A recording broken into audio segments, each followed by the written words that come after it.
Beginning in 1989 is a pattern of increased American military interventionism in various parts of the world, of course, most importantly in the Middle East itself. And one of my strong arguments has been that this pattern of military interventionism has proven to be disastrous for the United States and, quite frankly, disastrous for many others as well. Hello, I have today with me Andrew Bacevich. Professor Bacevich was the director of the Center of International Relations at Boston University. He started there in the same year I started as an assistant professor for international relations. We both hold PhDs from Princeton University. Professor Bacevich has written more than 12 books on American foreign policy and diplomatic history and military diplomacy. And he is known as a critic of American, let's say, military overreach, also of American exceptionalism. His book, American Empire, is probably, I quote it very often, and I quoted many pieces out of that book, which was published by Harvard University Press in 2004. And we're going to talk today about Ukraine, NATO, but also about Professor Bacevich's latest book, which is called After the Apocalypse, America's Role in a World Transformed. And you start this book, and it's a very outspoken book. It's a short book, but it's very clear on many issues, and I highly recommend it. And you start your foreword with, let's say, some words that are not too hopeful. You say, I don't have many hopes for my or our generations, but I leave this book for, let's say, future generations to clear up the muddle we have made. What do you mean? You know, I'm a member of the baby boom generation. I was born in 1947, right after World War II. So I came to adulthood during the Cold War. And quite frankly, my assumption as a young adult was that the Cold War would go on forever. I don't think I was the only one surprised when it rather abruptly ended at the end of the 1980s. And of course, when the Cold War ended, at least in my country, that gave rise to a sense of euphoria, you know, that we had won. In a famous essay that the end of history had arrived, and that all fundamental questions had now been resolved. And again, speaking from an American perspective, they had been resolved in a way favorable to the United States. That our conception of freedom and democracy was now certain to prevail around the world. Might be some bumps in the road, but all the big questions had been resolved. And of course, it turned out to be other than the case, to put it mildly. And I think in many senses, my writing career has focused on commenting on the disappointments that resulted from the end of history.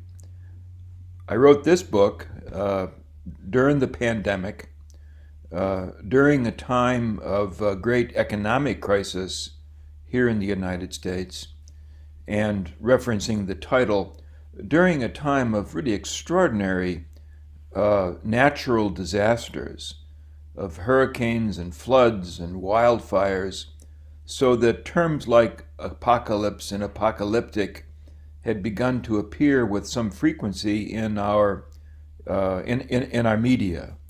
I certainly don't mean literally that we were experiencing the apocalypse, but it was, I think, continues to be a trying time.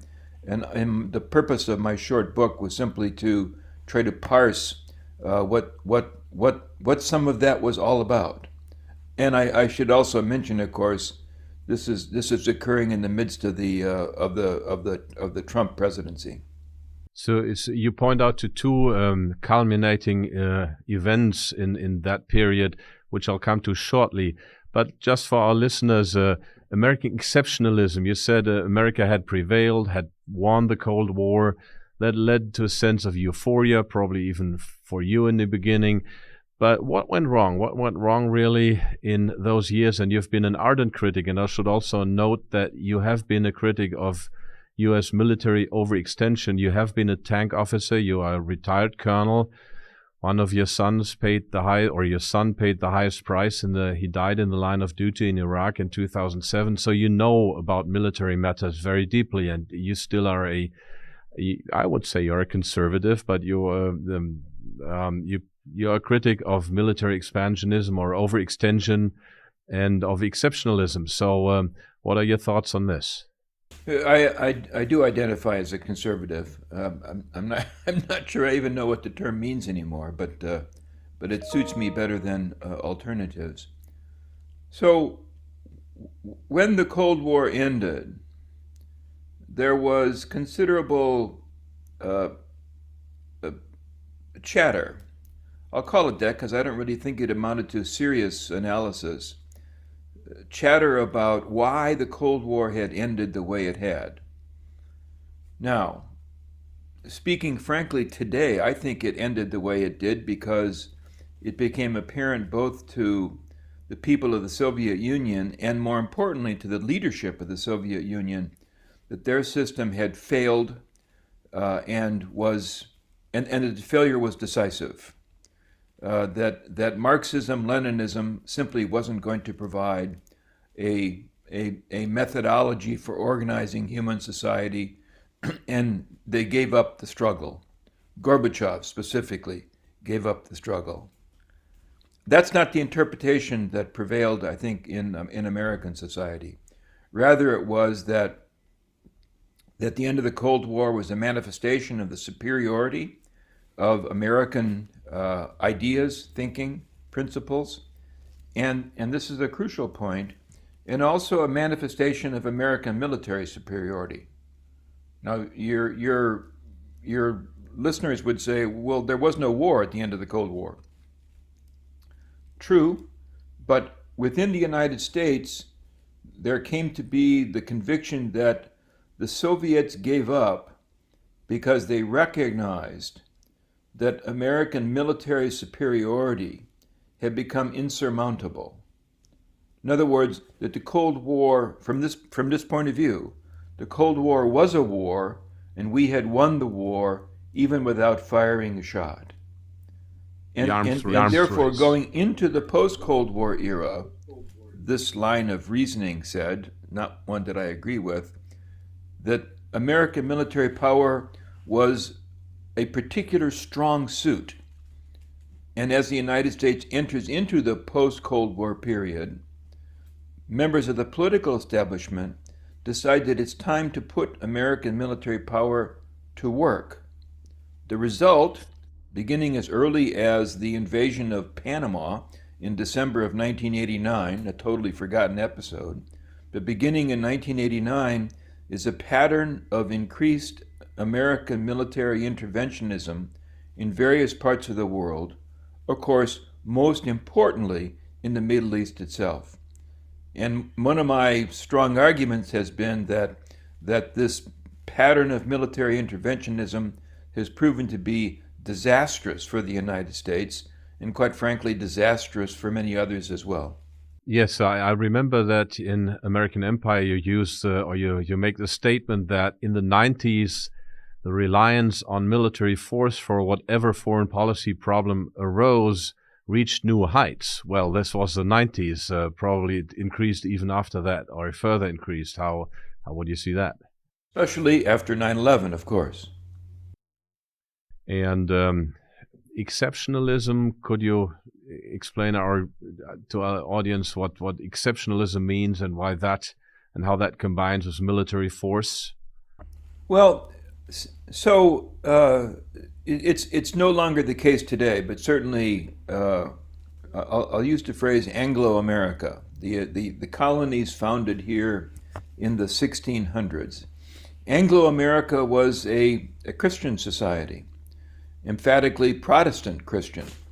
I happen to be a Catholic. It's a Protestant society.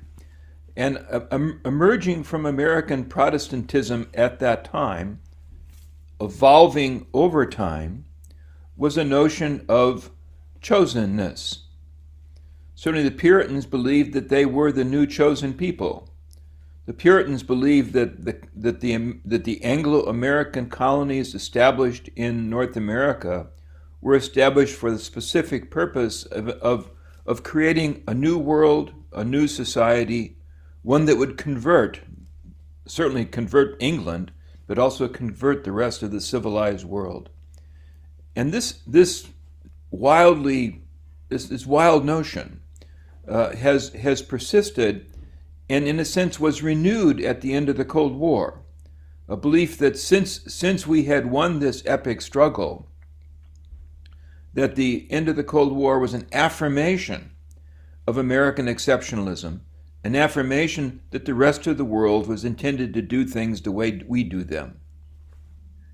Yes, you quote Secretary of State Madeleine Albright in her speech in 1998 in February. If we have to use force, she said, it is because we are America. We are the indispensable nation. We stand tall and we see further than other countries into the future. You know, you read that, Max, and it's almost hard to believe that you actually are reading an accurate quote from a senior American diplomat. It seems so preposterous that somebody would say that. And I would argue that Madeleine Argument's sentiments were not unique to her. That's the way the American political elite thought at the end of the Cold War. that we are the indispensable, that we do see the future, and therefore we should be able to exercise prerogatives allowed to no other country. And of course, 9/11 brings that attitude firmly into focus and becomes the rationale for embarking upon the disastrous global war on terrorism to include the invasion of the Iraq War.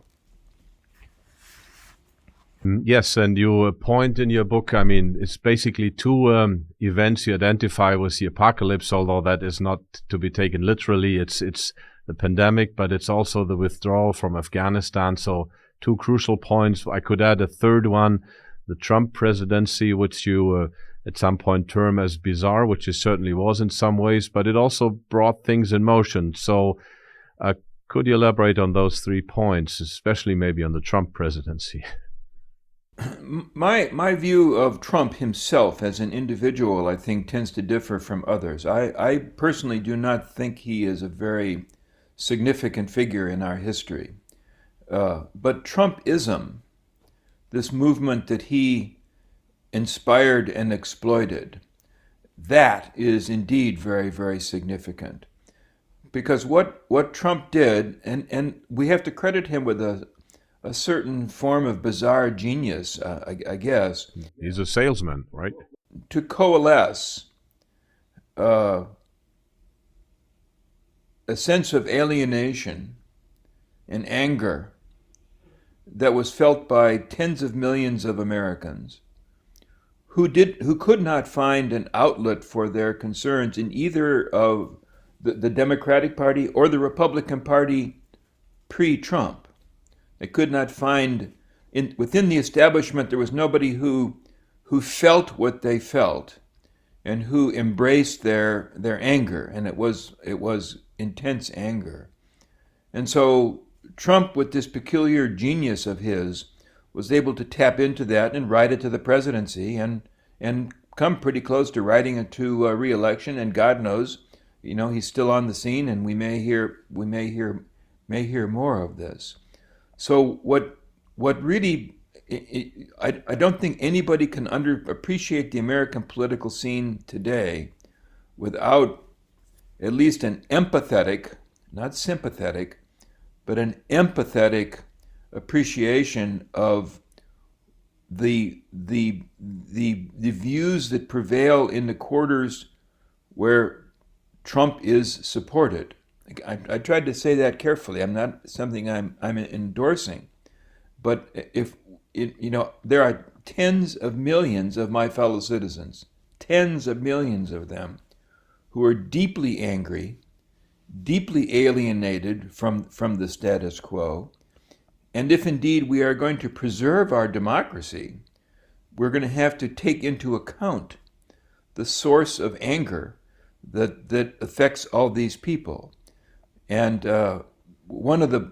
this gets us off the topic, I think, but one of my concerns is that the media establishment, if we're talking about the New York Times and the Washington Post, is so unsympathetic to the people that Hillary Clinton called the deplorables, that there's an inadequate effort to understand what the deplorables are so angry about. Yes, and I mean, Trump is not a political thinker. We agree on that, or not so deeply. But he's a marketing man, and he has a sense for the issues. So he's a gauge for the sentiment in some ways. And as you said, it culminated around him. In some of your conclusions, you are alike then, because he also has been a critic of interventionism and so on for totally different reasons. But and that sense is, as you say, in the people that he speaks to, they have probably the same sense. So this is maybe an indicator of shifts in the political landscape overall.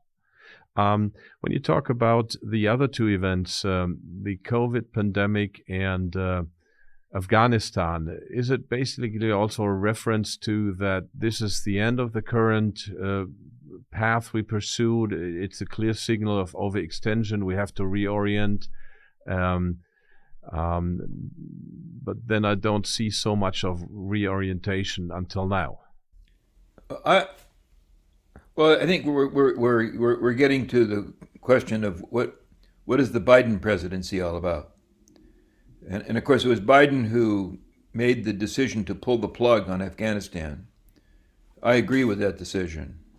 With others, I lament the fact that the actual evacuation was mishandled.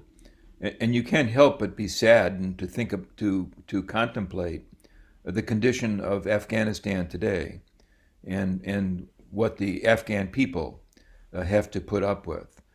That said, I think we could have stayed there for another 50 years and wouldn't have made any appreciable difference in the country. The notion of somehow saving Afghanistan was way beyond the capacity of the United States or the United States and the rest of the Western world. So that had to happen. We had to tear the bandage off the wound if it was ever going to heal. Now, it does not seem to me, however, that if we would take the failure of Afghanistan and lump it in with the failure of Iraq, it doesn't seem to me that there has been within the establishment any serious appreciation of what caused those failures and how the United States should behave differently in the future. And that, I think, really brings us to Ukraine in a way. The fact that the Ukraine war began so quickly after the Afghanistan war ended provided an excuse not to think about Afghanistan. It provided an excuse to go on to the next thing. And the next thing, of course, is to elevate, I think mistakenly, elevate Russia into the status of the Soviet Union during the Cold War, and to have the Ukraine war now in conjunction with the, I think, exaggerated threat of China become the basis of a new Cold War. That seems to be where we're headed. What's the evidence? I mean, the evidence, of course, is the further expansion of NATO. The evidence is the increasing recommitment of U.S. forces to Europe. The evidence is the ever-increasing size of the Pentagon budget, all of which, to me, suggests that we're intent on forgetting the debacle of the global war on terrorism pretending that it never happened, and restoring policies that may have made sense back in the 1970s and 1980s, but don't make sense today. Now, although I'm a conservative, I also happen to be somebody who takes very seriously the threat posed by the climate crisis. I think that is a common threat to humankind, and I am struck, many others have made this point, but it's a good point. I'm struck by the fact that the more that we plunge into this new Cold War, which will inevitably involve pit us against China, it will become that much more difficult to put together a global response to climate change, which really is what should be uniting us and uniting all our efforts.